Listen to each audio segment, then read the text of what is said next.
Siyaram e learning में आपका स्वागत है। जनन चैप्टर है और कक्षा 10 का जीव विज्ञान है।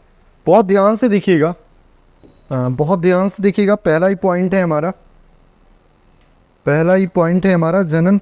मनुष्यों में जनन अगर देखा जाए ध्यान से,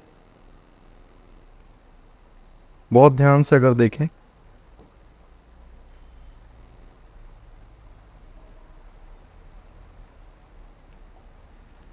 मनुष्यों में जनन या मनुष्यों में प्रजनन।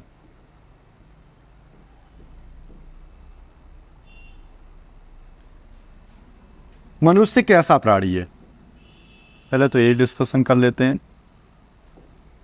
मनुष्य कैसा प्राणी है? मनुष्य एक लिंगी प्राणी है। एक लिंगी का मतलब जिसके अंतर्गत दो शरीर पाए जाएं। एक शरीर में नर जनन तंत्र हो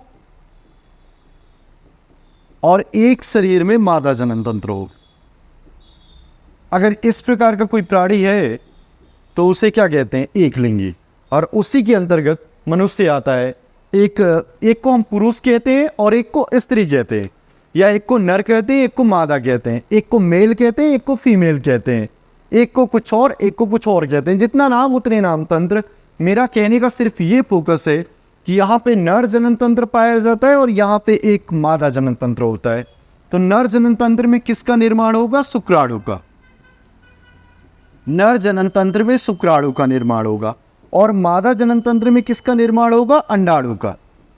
मेन नर जनन तंत्र की इकाई क्या कहलाती है अगर आपसे पूछा जाए? नर जनन तंत्र की इकाई क्या कहलाती है अगर आपसे पूछा जाए तो आप तुरंत बताओगे क्या? शुक्राणु। और मादा जनन तंत्र की इकाई अगर आपसे पूछा जाए तो क्या बताओगे? अंडाणु। ये दो अलग अलग इकाइयाँ होती है। नर जनन तंत्र के बारे में ही हम यहाँ पे डिस्कस करेंगे। और ये शुक्राणु नर में यौनारंभ होता है। यौनारंभ, ये प्रोसेस जैसे ही प्रारंभ होता है उसके अंदर शुक्राणुओं के बनने की प्रक्रिया स्टार्ट हो जाती है। बहुत ध्यान से अगर देखें तो एक फिगर है आपके सामने जिसे पुरुष की जनन अंग कहते हैं। यहाँ पे आप दाहिना वृक्क और ये बायां वृक्क, फिर ये मूत्रवाहिनी और ये फिर मूत्राशय, फिर इस मूत्राशय के नीचे ये पूरा एरिया आप ध्यान से देखें। यहाँ पे शुक्राशय, फिर ये वृषण है, ये भी वृषण है, फिर शुक्राशय से एक वृषण से एक संरचना शुक्रवाहिनी है जो जाकर के क्या करती है? शुक्राशय तक मिलने का कार्य करती है। अब एक चीज देखी जाए, नर जनन तंत्र में जो मुख्य जनन अंग होता है वो वृषण होता है जिसे टेस्टिस कहते हैं। और वृषण हमेशा शरीर से बाहर पाया जाता है। वृषण हमेशा शरीर से बाहर पाया जाता है। बाहर क्यों होता है? क्योंकि शुक्राणुओं को उत्पन्न करने के लिए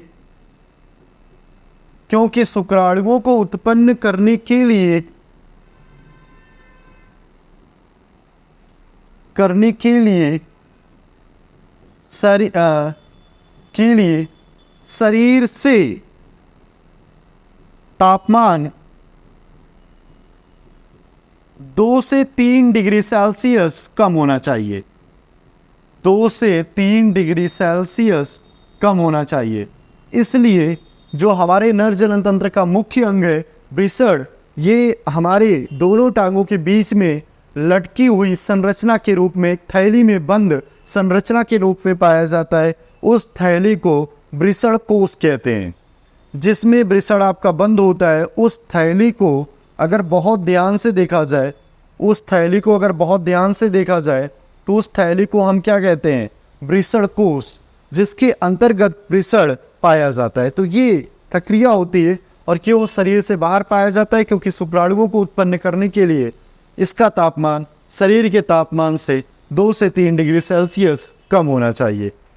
अब वृषण रज्जुक और ये अधिवृषण, वृषण के ऊपर एक ग्रंथि पाई जाती है। जिस प्रकार वृक्क के ऊपर एक ग्रंथि पाई जाती है उसे अधिवृक्क कहते हैं। उसी प्रकार वृषण के ऊपर एक संरचना पाई जाती है, ग्रंथि पाई जाती है, जिसे अधिवृषण कहते हैं। तो शुक्राणुओं का उत्पादन कहाँ होता है? अधिवृषण में। और वृषण से अधिवृषण में आकर क्या करते हैं? ये इकट्ठा होते हैं और इकट्ठा होने के बाद वहीं पर ये परिपक्वन काल, परिपक्व होने का कार्य करते हैं। फिर इस वृषण रज्जु की सहायता से शुक्र वाहिनी से होते हुए क्या करते हैं, शुक्राशय में आने का कार्य करते हैं। जब ये शुक्राशय में आ जाते हैं तो ये प्रोस्टेट ग्रंथि होती है जो किसका उत्पादन करती है, वीर्य का। वीर्य ये गाढ़ा लसलसा तरल पदार्थ होता है जिसके अंदर शुक्राणु क्या करते हैं, सुरक्षित रहते हैं। ये वीर्य या सीमन एक गाढ़ा तरल लसलसा पदार्थ होता है जिसके अंतर्गत शुक्राणु स्थित होते हैं या शुक्राणु अपने आप को इसके अंतर्गत जीवित अवस्था में सुरक्षित रखने का कार्य करते हैं और इसका स्त्राव प्रोस्टेट ग्रंथि के द्वारा होता है। अब वो वीर्य इस सीसन, जिसे क्या कहते हैं, मैथुन अंग, यही मैथुन अंग है नर जनन तंत्र का या पुरुषों के नर जनन तंत्र का जो सबसे मेन पॉइंट है, या जो आपका इसे मैथुन अंग कहते हैं, इसे मैथुन अंग कहा जाता है।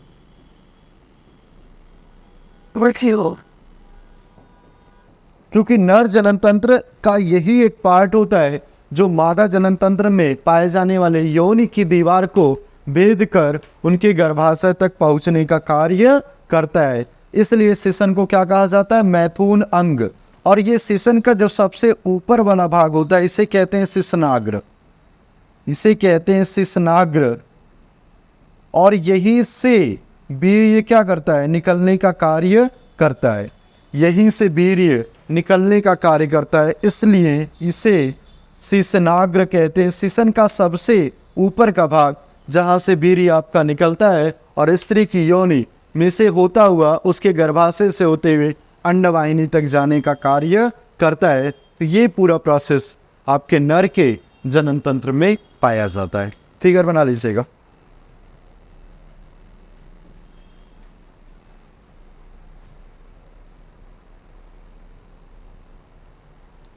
चलिए आगे चले।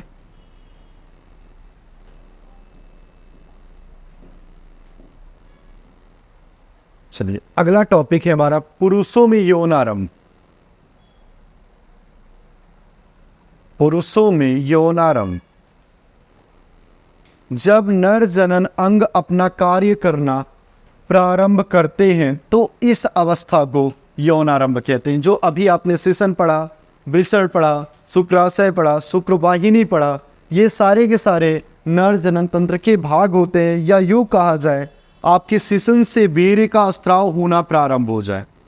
जो आपका शिशन है जो नॉर्मल अवस्था में क्या करता है, मूत्र का स्त्राव करता है, सामान्य अवस्था में यह मूत्र का स्त्राव करता है, लेकिन जनन के टाइम में ये वीर्य का स्त्राव करने का कार्य करता है।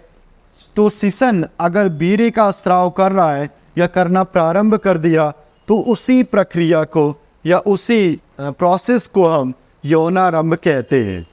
यह प्रक्रिया सामान्यतः 15 से 18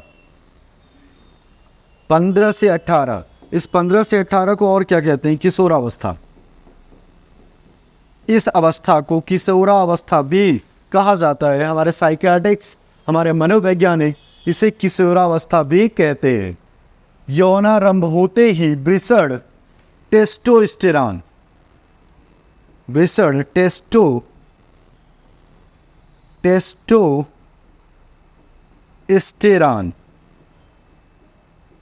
जिसे नर लिंग हार्मोन्स भी कहते हैं, यही वो हार्मोन्स है जो पुरुषों में द्वितीयक लैंगिक लक्षणों को निर्धारित करता है। यही वो हार्मोन्स है जो पुरुषों में द्वितीयक गौण लैंगिक लक्षणों को निर्धारित करता है। जैसे पुरुषों की आवाज़ का भारी होना, पुरुषों में दाढ़ी और मूछ का आना, पुरुषों के कंधे चौड़े हो जाना, पुरुषों की लंबाई में अचानक बहुत तेज़ी से वृद्धि करना, ये सारे के सारे जो प्रोसेस होते हैं, यही प्रक्रिया आपके किस हार्मोन्स के कारण होती है, टेस्टोस्टेरॉन। और इसी को क्या कहा जाता है, नर लिंग हार्मोन्स। यह हार्मोन वृद्धि तथा गौण लैंगिक अंगों की परिपक्वता का नियमन करता है। यह हार्मोन्स क्या करता है? वृद्धि, मतलब जो लैंगिक अंग हमारे शरीर में पाए जाते हैं उनकी वृद्धि करता है। और गौड़ लैंगिक लक्षण जो अभी मैंने बताया, आवाज़ का भारी होना, कंधों का चौड़ा हो जाना, लंबाई में अचानक तेजी से वृद्धि करना, ये सारी प्रक्रियाएं और किसी भी बालक या किसी भी नर के दाढ़ी और मूछ का विकास होना, ये सारा का सारा प्रोसेस गौड़ लैंगिक अंगों के द्वारा होता है और उसे ही गौड़ लैंगिक लक्षण कहते हैं। इसी में आपका एक टॉपिक है शुक्राणु, और शुक्राणु पाए कहाँ जाते हैं? वीर्य में। ये शुक्राणु का स्ट्रक्चर है। इसे अगर देखा जाए तो 3 मुख्य भागों में बांटा गया है। पहले भाग को हम क्या कहते हैं? शीर्ष, दूसरे भाग को मध्य भाग, और तीसरे भाग को क्या कहते हैं? पूंछ। शीर्ष में एक्रोसोम पाया जाता है। शीर्ष में एक्रोसोम पाया जाता है जिसमें एक एंजाइम होता है हाइल्यूरोनिडेज। एक एंजाइम पाया जाता है, ये एंजाइम है हाइल्यूरोनिडेज, एक प्रकार का एंजाइम है जो सपोज दैट ये शुक्राणु है, अंडाणु है, अंडाणु की जो बाहरी भित्ति होती है, ये एंजाइम हाइल्यूरोनिडेज एंजाइम इस भित्ति को गलाने का कार्य करता है। अगर जब ये भित्ति गलेगी नहीं तब तक शुक्राणु इसके अंदर प्रवेश नहीं कर पाता है, और वो एंजाइम एक्रोसोम के द्वारा ही स्त्रावित होते हैं। तो अगर इस एक्रोसोम को यहाँ से काट दिया जाए, इस एक्रोसोम को अगर यहाँ से काट दिया जाए तो फिर जो आपके संयुग्मन तो होगा, संयुग्मन तो होगा, लैंगिक संसर्ग की प्रक्रिया होगी, संभोग होगा, मैथुन होगा, सब कुछ होगा, लेकिन नर युग्मक मादा युग्मक के अंदर प्रवेश नहीं कर पाएंगे। कहने का सीधा सा मतलब है शुक्राणु अंडाणु के अंदर प्रवेश नहीं कर पाएगा। वो प्रवेश करने की जो प्रक्रिया होती है वो प्रक्रिया एक्रोसोम से निकलने वाले हाइल्यूरोनिडेज एंजाइम के द्वारा ही संभव होते हैं, और ये यहाँ पर पाया जाने वाला केंद्रक है। यही केंद्रक अंडाणु के केंद्रक से क्या करता है? मिलने का कार्य करता है। इसमें 23 गुणसूत्र पाए जाते हैं और इसमें भी 23 गुणसूत्र। ये 23 आपस में मिलकर के क्या करते हैं? 46 गुणसूत्रों का निर्माण करने का कार्य करते हैं। अगला क्या है? ये बीच का जो एरिया पाया जा रहा है इसको गर्दन कहते हैं। ये सेंट्रियोल है जिसे तारक काय कहते हैं। और ये आपका मध्य भाग है। मध्य भाग में असंख्य माइटोकॉन्ड्रिया पाई जाती हैं, और यही माइटोकॉन्ड्रिया इस शुक्राणु को ऊर्जा देती है। किसके लिए? तैरने के लिए, ताकि जब ये शिशन से निकले, नरलिंग से निकले, तो निकलने के बाद ये जो गर्भाशय है वहाँ से अंडवाहिनी तो जब प्रवेश करते हैं तो उनकी प्रवेश करने के लिए जो ऊर्जा चाहिए वो ऊर्जा यहाँ से माइटोकॉन्ड्रिया प्रदान करने का कार्य करते हैं। तो माइटोकॉन्ड्रिया को वैसे भी कोशिका का पावर हाउस कहा जाता है, या ऊर्जा का केंद्र, या विद्युत गृह कहा जाता है। तो वो इस मध्य खंड में असंख्य माइटोकॉन्ड्रिया पाए जाते हैं जो ऊर्जा का उत्पादन करने का कार्य करते हैं। तीसरा जो आपका भाग है या खंड है उसे क्या कहते हैं? पूंछ कहते हैं। अब ये पूंछ क्या करती है? इसमें ये पूंछ तैरने में या गति करने में शुक्राणुओं को मादा लिंग के मादा जननतंत्र के अंदर सहायता करते हैं। तो पूंछ का काम क्या होगा? गति या तैरना। पूंछ का काम क्या होगा? गति या तैरना। तो इस तरह से ये शुक्राणुओं का स्ट्रक्चर है और ये इनका काम है। सबसे महत्वपूर्ण एक्रोसोम होते हैं जो क्या करते हैं? हाइल्यूरोनिडेज एंजाइम का स्त्राव करते हैं, और उस स्त्राव के कारण ये केंद्रक, यही पूरा शीर्ष भाग, अगर आपसे कभी पूछा जाए क्या शुक्राणु पूरा इस अंडाणु के अंदर प्रवेश करता है? नहीं, उसका केवल केंद्रक युक्त शीर्ष भाग ही इस अंडाणु के अंदर प्रवेश करने का कार्य करता है। फिर 23 और 23 मिलकर के क्या करते हैं? 46 गुणसूत्रों का निर्माण करते हैं। और मध्य भाग माइटोकॉन्ड्रिया ऊर्जा उत्पन्न करता है, जिस ऊर्जा के द्वारा ये शुक्राणु गति करते हैं। और पूंछ का काम क्या होता है? ये गति या तैरने में उसको क्या करते हैं? सहायता करते हैं। बस आज का लेक्चर, आज का टॉपिक यहीं तक। Thank you so much.